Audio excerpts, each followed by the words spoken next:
Hi student, GIT के online class में आप लोग का स्वागत है। और आज के क्लासेस हम लोग जानने वाले हैं एमएस एक्सेल के बारे में कि एमएस एक्सेल होता क्या है, इसका यूज किस लिए किया जाता है और किस कंडीशन में किया जाता है। वो एक एक करके हम लोग स्टेप बाय स्टेप आज के क्लासेस में जानने वाले सीखने वाले हैं। तो चलिए हम लोग एमएस एक्सेल को ओपन करते हैं। मत बोला करो। तो एमएस एक्सेल को ओपन करने के लिए बहुत सिंपल तरीका है, विंडो प्लस आर दबाएंगे और टाइप करेंगे एक्सेल।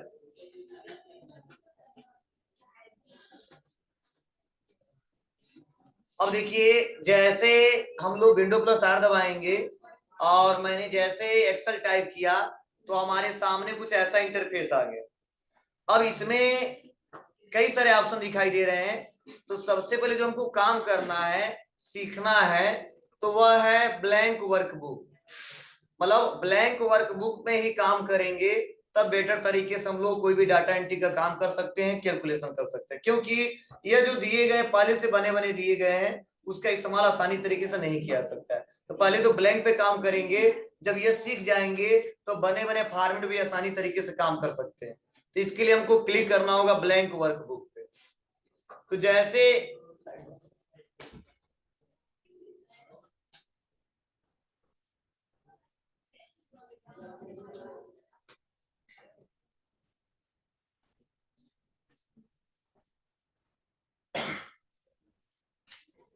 हमने क्या किया है, यहाँ पे ब्लैंक वर्कबुक पे क्लिक किया है।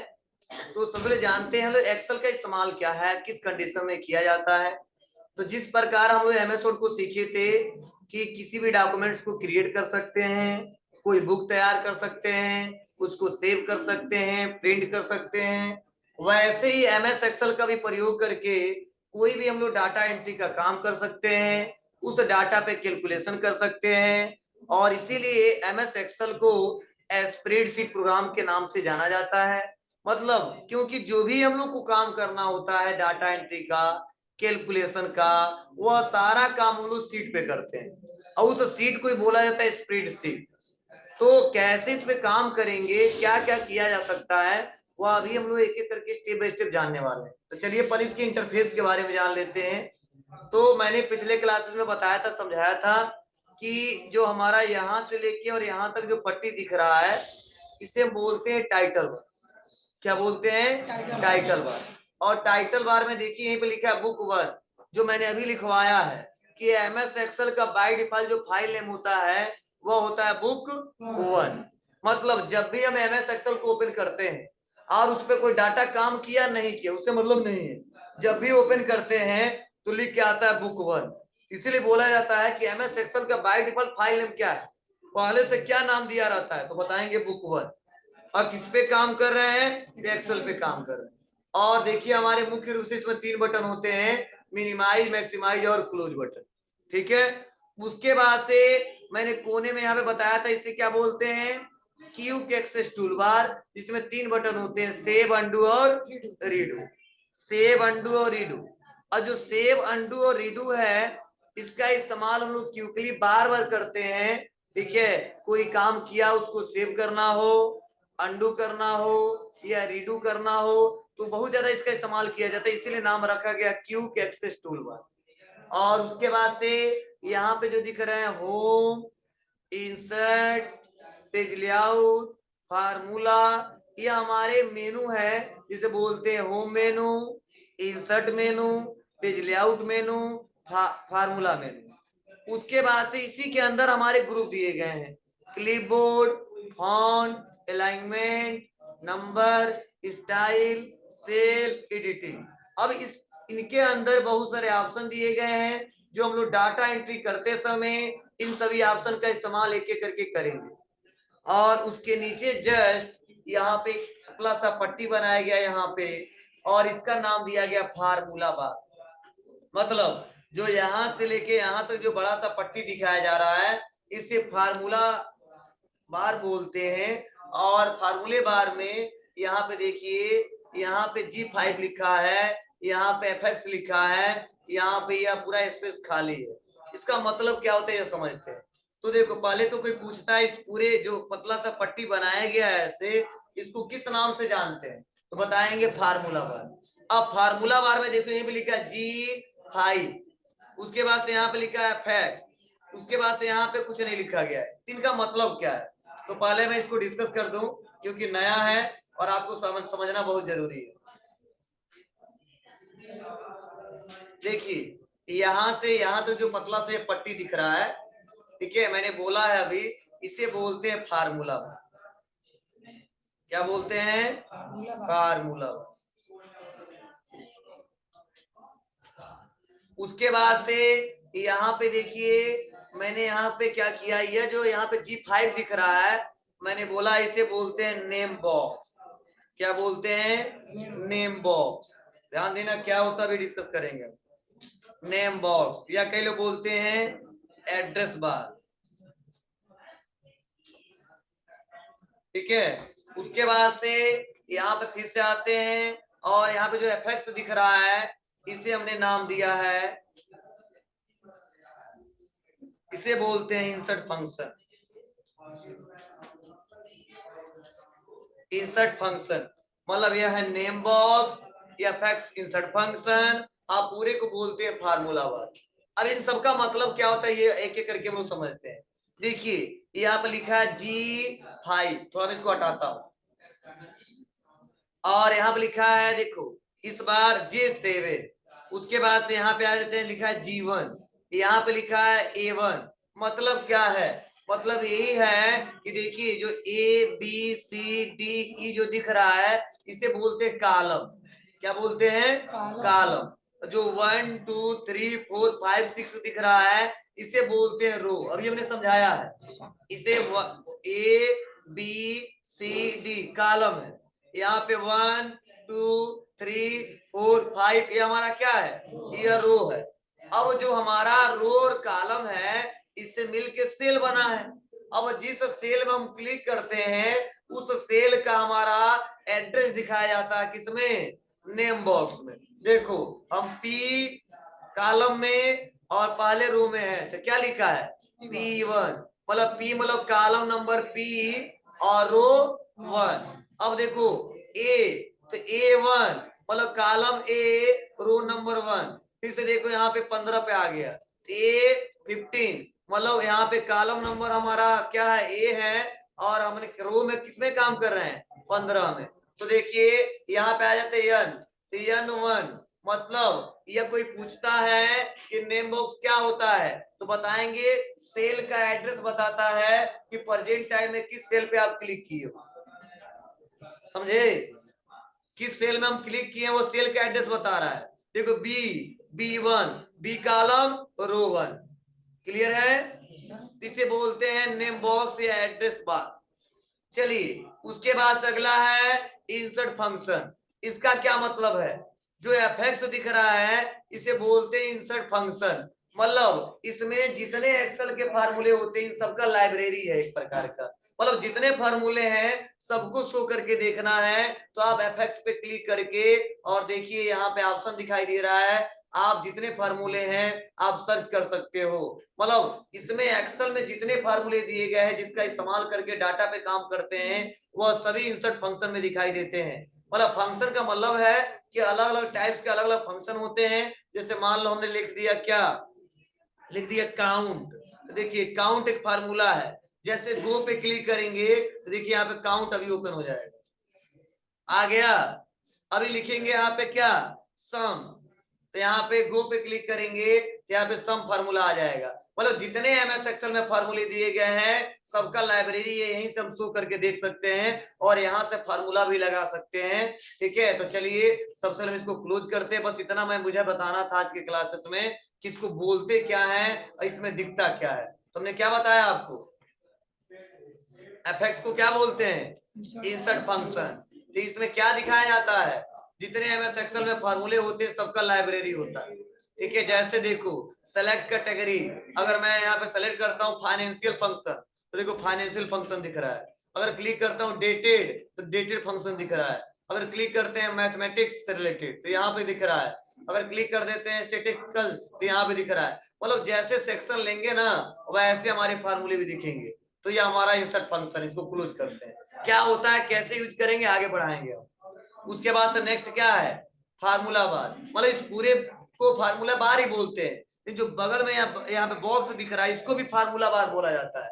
अब फार्मूला बार में शो क्या होता है, तो जिस सेल में हम क्लिक किए हैं और क्या टाइप कर रहे हैं वो उस सेल में भी दिखाई देता है और फार्मूला बार में भी दिखाई देता है। देखिए यहाँ पे क्लिक किया, इसमें कुछ दिख रहा है ना यहाँ पे ना यहाँ पे, लेकिन क्लिक कर दे रहे हैं यहाँ पे तो क्या हम काम किए वहां पे भी दिख रहा है। मतलब फार्मूला बार में इसमें जो इनपुट लाइन जो दिख रहा है बीच में बॉक्स, जिस सेल पे क्लिक किए रहेंगे जो कुछ फार्मूला लगाए रहेंगे जो हमने लिखा होगा वो शो हो जाएगा किसमें, फार्मूला बार में। तो लेकिन अगर पूरा कोई कहता है इस पूरे पट्टी को क्या बोलते हैं तो बताएंगे फार्मूला बार ही बोलते हैं। ठीक है, ये नया है इसलिए मैं ज्यादा डिस्कस किया हूँ। ये तो कॉलेज का जैसा था ये वाला आंसर, फिर भी हमने बताया किसको क्या बोलते हैं, किस नाम से जाना जाता है। क्लियर है, कोई दिक्कत नहीं इसमें। चलिए उसके बाद से आते हैं, इसको पहले क्लियर करने दो।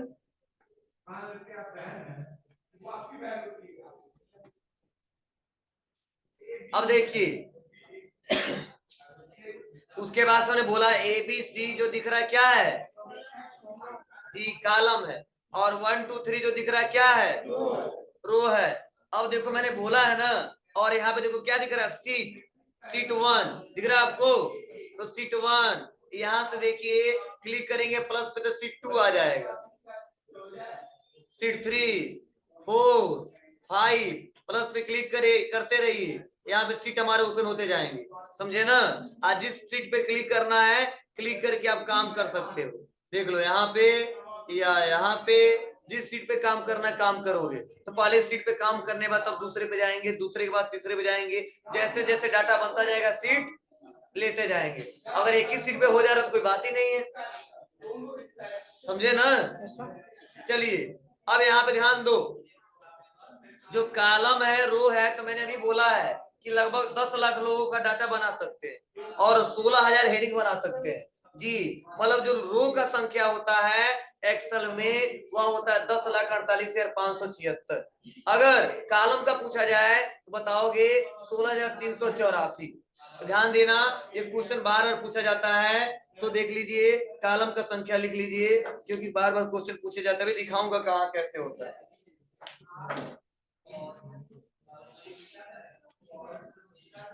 जो कॉलम की संख्या होती है वो था 16,384, रो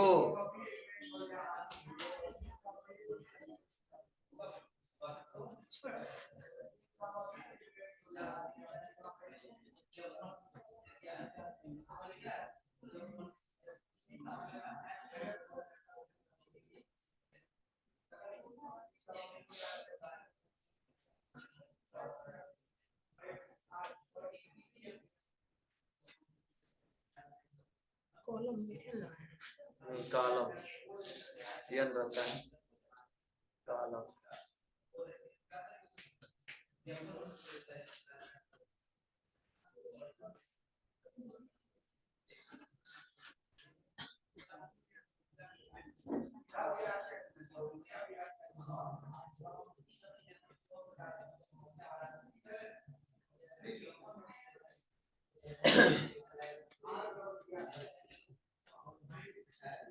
ठीक है बोलो। चलिए ध्यान दीजिएगा, अगर आप लोग सोच रहे हो देख लें एक बार में कि रियल में इतना होता है कि नहीं, तो कोने जो ए दिख रहा है ना और 1 दिख रहा है इसी के बीच में देखो, यहाँ पे इसी पे कोने पे क्लिक करेंगे, यहाँ पे एक एकदम साइड में, यहाँ पे किनारे लेफ्ट साइड में, तो यहाँ पे देखो बताएगा, दिख रहा है क्लिक करने से, देखिए ऊपर सबसे नेम बॉक्स में, ठीक है। अगर यहाँ से नहीं दिखे तो परेशान मत होना, आपको एक बार में जंप करके जाना सबसे लास्ट रो में, तो आपका कर्सर कहीं पे उससे मतलब नहीं है, आप कंट्रोल के साथ लेफ्ट नहीं डाउन एरो दबा देना, तो देखो सबसे लास्ट वाले रो में चले आए, 10,48,576 दिख रहा है आपको। तो कहीं पे भी हो सबसे लास्ट वाले में जाना है तो कंट्रोल प्लस डाउन एरो, ठीक है, क्वेश्चन पूछा भी जा सकता है। जंप टू लास्ट रो बता रहे हैं, एक तो पहले सीख लो। पेन कॉपी लेके आए नहीं?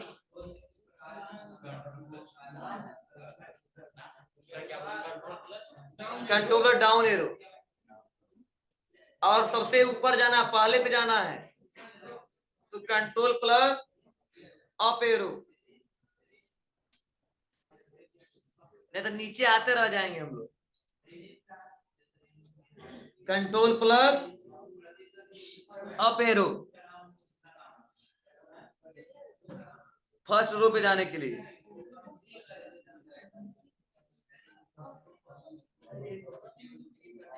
ठीक है, लिख लिए। चलिए एक और क्वेश्चन पूछा जाता है साथ में, last column name,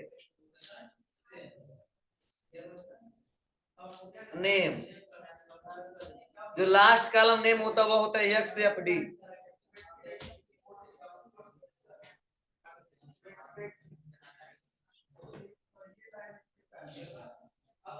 x F D,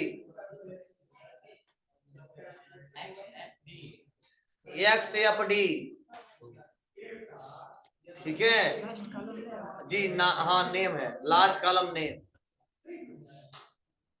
column का संख्या पूछिए तो बता देंगे, रो का संख्या बता देंगे, लास्ट कॉलम ने पूछिए तो भी बता देंगे। तो चलिए सबसे लास्ट वाले में जाना है। किस में जाना है? सबसे लास्ट वाले में, जिसके लिए कंट्रोल के साथ राइट एरो। तो देखो आ गया एक्स एफ डी, कंट्रोल के साथ राइट एरो, लास्ट कॉलम में जाना हो तो कंट्रोल प्लस राइट एरो।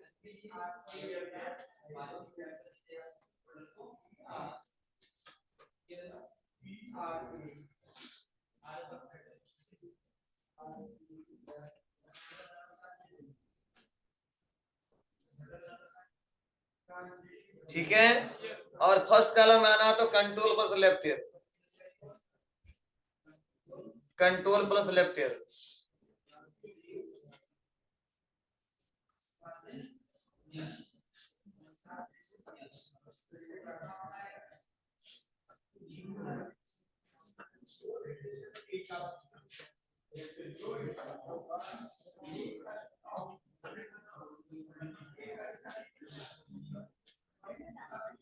हो गया?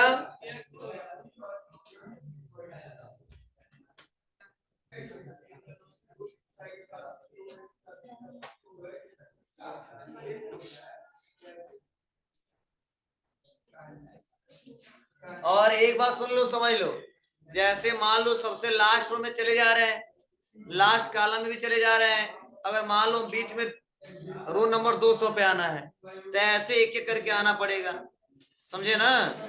तो 100 ऐसे एक एक करके आ जाएगा, ठीक है 200, ठीक है यहाँ पे आ गया 200 ना।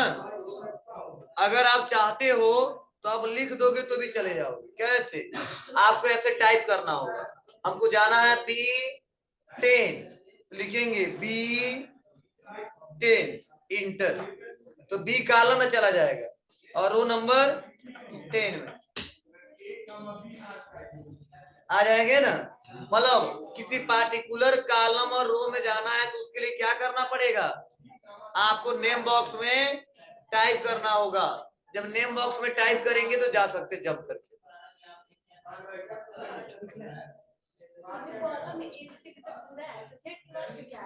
वो जानते हो ए से लेके जेड है, इसे A B A C A D वैसे एक्स से एफ डी तक गया है, समझे? तभी 16,384 हुआ। क्या दिखाइए? नहीं दिख रहा है, एक्स एफ डी नहीं दिख रहा है, शुरू से चाहिए तो लो देख लेते हैं। जेड कहाँ गया? ए देखो, ए B A C A D नहीं आ रहा है। अब ऐसे 26 फिर से 26 जोड़ते रहो, ठीक है? तो अब 20 से चालू होगा तो बहुत टाइम, तो वही 16,384 लास्ट में लेके गया एक्स एफ डी तक, समझे? तो चलिए हम फर्स्ट पे आ जाते हैं। तो ऐसे हम आसानी तरीके से क्या कर सकते हैं, इसमें जंप करके जा सकते हैं। अभी मैंने केवल बताया, इंट्रो बता रहा हूँ कैसे ओपन करेंगे, किस किस हिस्से को क्या बोलते हैं। अब चलिए ध्यान दीजिए फिर से आगे। अब यहाँ पे ये स्क्रॉल दिया है, तो अगर इस सीट में मान लो डाटा ज्यादा हो गया है तो स्क्रॉल से अप डाउन कर सकते हैं, समझे। तो यहाँ पे ऊपर नीचे करके देख सकते हैं। तो अगर मान लो हाइट में ज्यादा है तो ऐसे करके स्क्रॉल वर्टिकल का इस्तेमाल करते हैं। अगर मान लो ऐसे लेफ्ट और राइट में जाना है तो हॉरिजॉन्टल का इस्तेमाल करते हैं। ये स्क्रॉल दिख रहे हैं हमारे, क्लियर है। अब उसके बाद से नीचे हमारा स्टेटस बार है, दिख रहा है। कितना परसेंट जूम है भाई डिफॉल्ट? 100%। कितना है? चलिए वो मान लो 100 है, हम बता रहे हैं, ठीक है। तो जो बाई डिफॉल्ट जूम होता है वो 100% आता है। हाँ, इसमें भी क्वेश्चन पूछे जाते हैं, मिनिमम जूम कितना किया सकता है, मैक्सिमम जूम कितना किया सकता है। तो लिख लीजिएगा, बाई डिफॉल्ट 10 होता है और मैक्सिमम होता है 400%, मतलब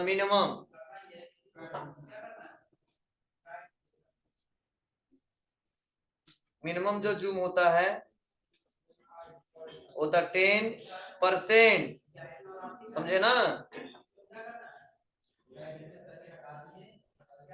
और जो मैक्सिमम होता है 400%।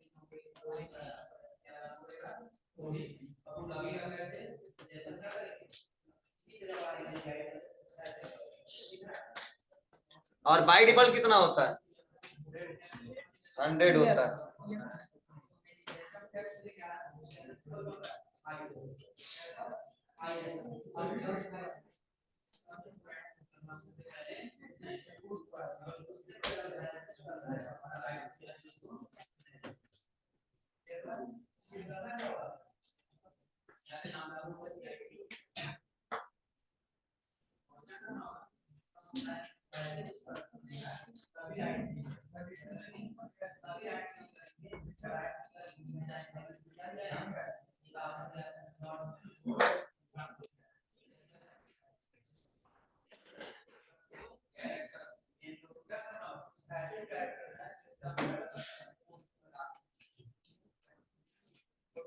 हो जाएगा बाबू।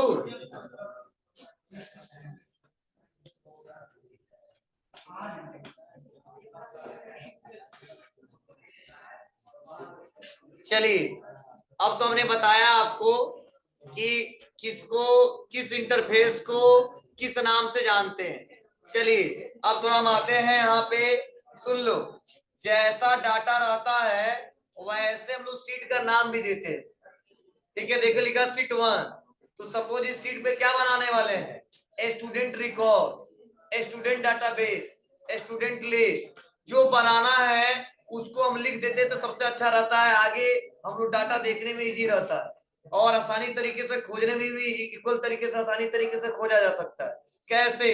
तो जो हमारा सीट 1 है इसको क्या करेंगे, राइट क्लिक करेंगे और यहीं पे ऑप्शन है रीनेम, फिर आपको इसी पे क्लिक करोगे और जो बना रहे हो तो लिख देते स्टूडेंट लिस्ट, तो लिख देंगे स्टूडेंट लिस्ट।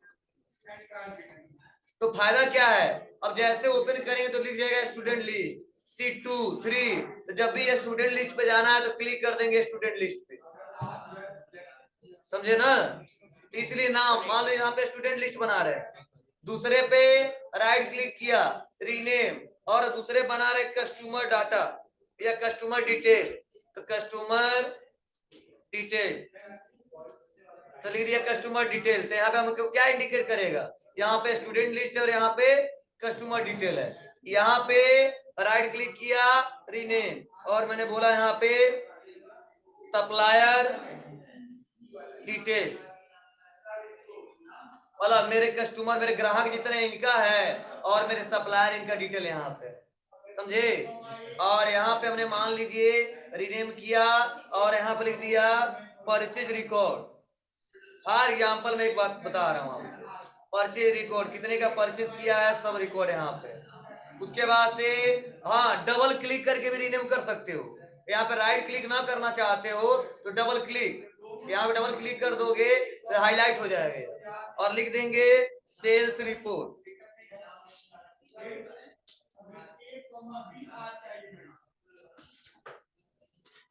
समझे? तो यहाँ पे आप अब कोई कहेगा किस पे काम करना है, तो सप्लाई डिटेल वाले पे तो क्लिक कर देंगे, उसके बाद स्टूडेंट लिस्ट पे, उसके बाद सेल रिपोर्ट पे। तो जब भी आएगा बस क्लिक करते जाएंगे, जंप करके उस सीट पे चले जाएंगे। चलो कुछ ऐसे बना देते हैं, इस पे यहाँ पे है, इस पे कुछ और है, इस पे कुछ और है, ठीक है, इस पे कुछ हमने और बनाया है। अब देखो क्लिक करेंगे, देखो इस पे वाला डाटा दिख रहा है, अब इस पे वाला डाटा दिख रहा है, यह वाला डाटा दिख रहा है।